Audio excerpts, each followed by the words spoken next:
What's up, everybody? So many shows, so many shows.com, so many mashups. This is Mike. This is Pete. This is Abbott Elementary, episodes 13 and 14, I believe. Mike, what season are we in? Season 5.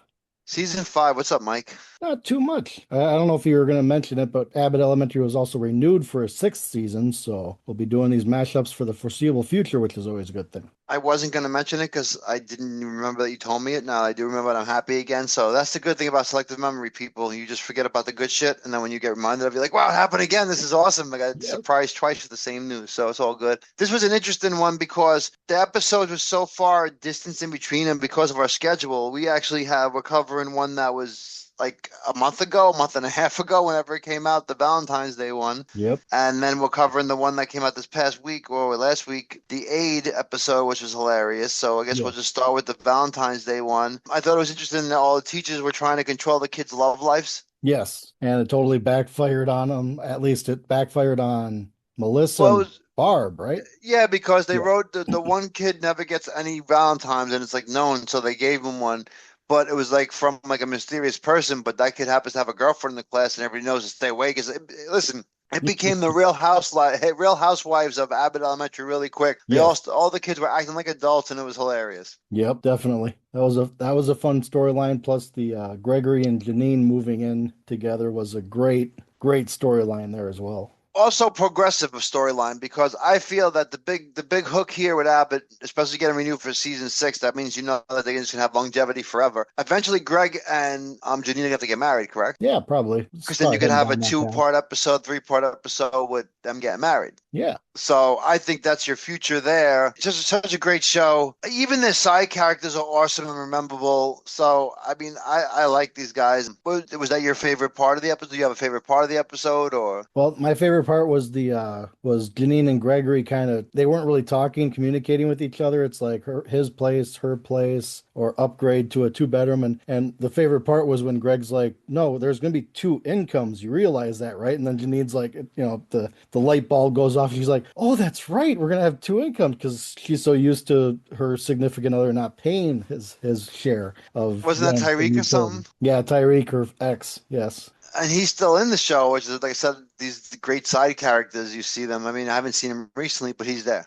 Yep. He pops up every now and then, two or three episodes a season, it seems like. Your buddy's on the episodes too a lot now. Your new teacher, the guy that you've been looking for, that you asked about. Remember episode 8? We did the podcast, the mashup, and you said, "Are you looking to see if they're going to do more of this new teacher that was a student to Barb in the past?" Yep, Dominic. What's like I said, so it gets me nervous because stuff like this happens, and then teachers normally retire. So at what point do, like I said, we talked about this last time too, Yep. has a narrative and realistic. How many more seasons does Barb have before Barb retires? Yeah, And then definitely. when she retires, do you write her off the show, or do you bring her back as like a guidance counselor or something that like a non-teacher, like a side role, but still involved in the show directly somehow? Yeah, if she ever does retire, I hope they bring her in as like a choir teacher or something like Yes, that. Something. something like that. Yes, Yes. like a volunteer music club or whatever, just to keep her going because her character is great, and we'll talk more about that in the night for this next episode, Aid. When the kid does go in and have the conversation with her, and we'll explain a little bit more why. And he's like, "Yeah, I have ADHD and the shortcut thing, blah blah." And she goes, "Oh, great. Anything else?"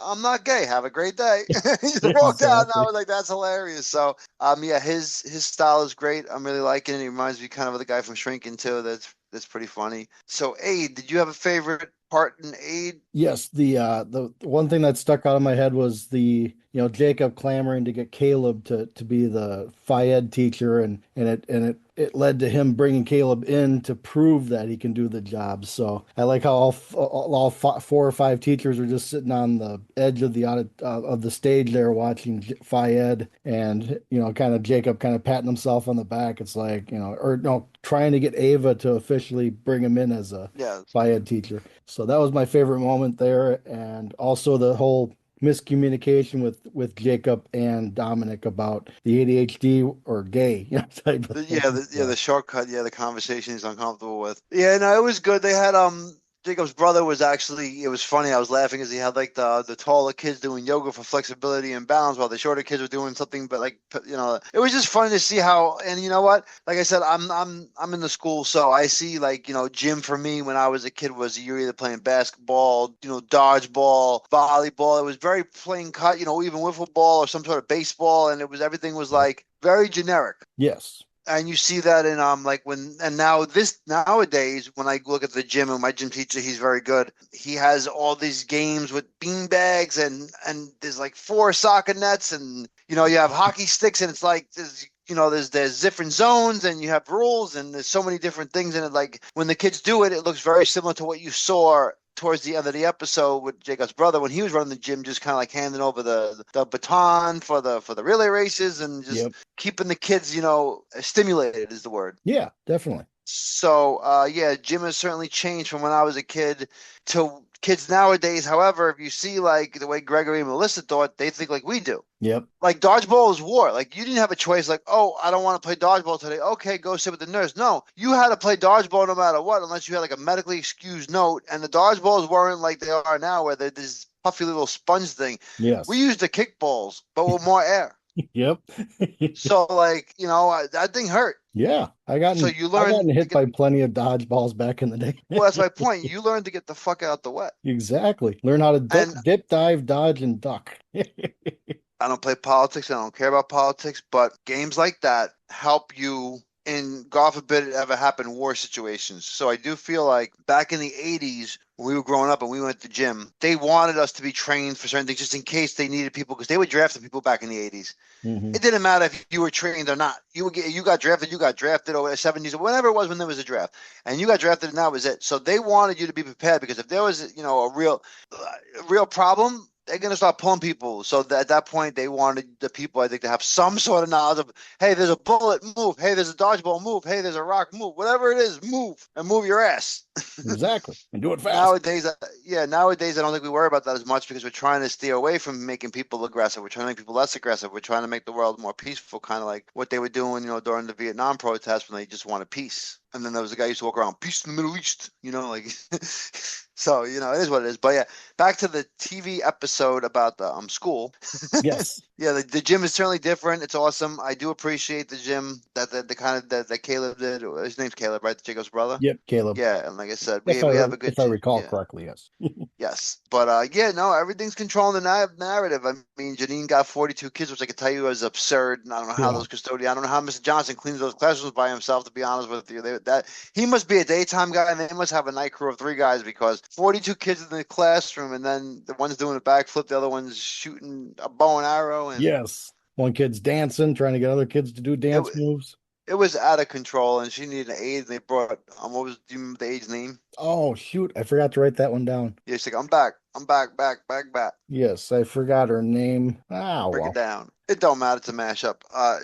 Listen, Miss No Name, great job. I was laughing the whole time. Hilarious. Yes, it was great. I love it. Especially when the picture actually worked and Janine's like, what?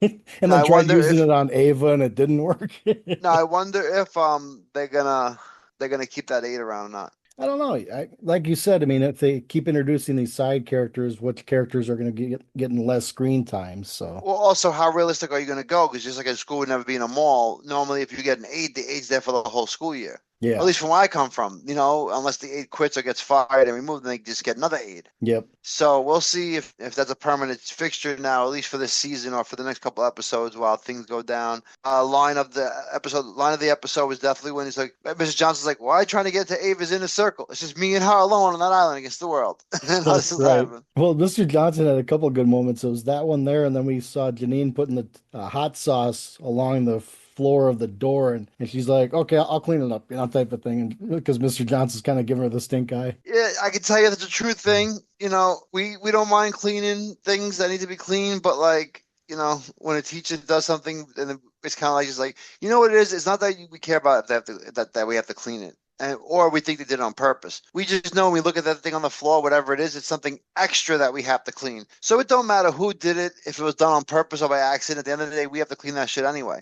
So It's kind of like the look isn't like, oh, you better clean that shit up now. The look is more like, oh, this is going to fucking suck now. Yes. That's the look. So I get it, yes. And we have teachers that do stuff, and then right away they clean up. I have some teachers that will sweep up after themselves before the end of the day, just so they have a clean looking room. So it's not the worst thing in the world. Yeah. But yeah, I think that's it. We covered enough. I think we took enough time. Do you have anything else about Abbott that you wanted to add? No, I think I covered all my favorite moments, and I was happy to see Dominic get a little bit more screen time, and hopefully because I was trying to figure out if his storyline kind of diminished anybody else's screen time, but I think they did. They covered all the teachers, the normal teachers, pretty well, I think. So if anything, it was Gregory and Melissa, running Phi Ed instead of teaching their classrooms. But yeah, Well, that's what so I'm saying. Yeah, good. they've been. I noticed they like to do a lot of things where they to make up for the screen time, they'll do like team things like Melissa and Barb are doing the Valentine's Day thing together. So now every scene that Melissa and Barb are in together. So now you Yep. don't need to do separate stories. They're involved in the same story.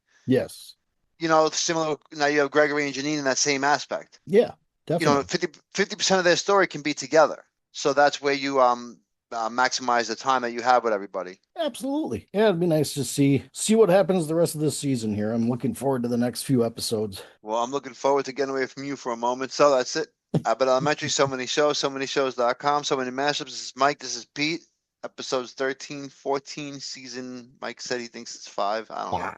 Have a good one. Talk to you on the next one. Have a great week.